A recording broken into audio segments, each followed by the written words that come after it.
দয়ালের উপদেশ 12। এক অন্ধ আরেক অন্ধকে পথ দেখিয়ে দিতে পারে না। চক্ষুষ্মানের দরকার।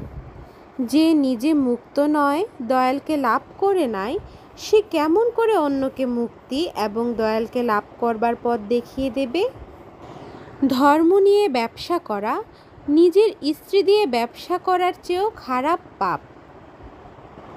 শিষ্য হতে টাকা আদায় করা আর নিজের মাংস নিজে খাওয়া একই কথা।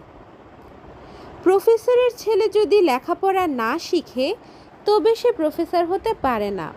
উপযুক্ত না হলে বংশ পরম্পরাক্রমে গুরুও হতে পারে না। প্রত্যেক মানবেরই নিজস্ব একটা বীজ আছে, জন্ম জন্মান্তরের সংস্কারজাত উপাসনা প্রণালী আছে।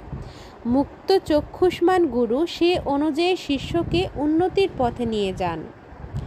একটা নতুন প্রণালী চাপিয়ে দিয়ে তার উন্নতির পথ রোধ করে একটা জীবন ব্যর্থ করেন না। দেখ, গুরু ধরবার পূর্বে বেশ করে দেখে নিতে হয়, পরে আর বিচার নাই। বাণীতে ব্রহ্মচারী রেবতী মোহন দাস।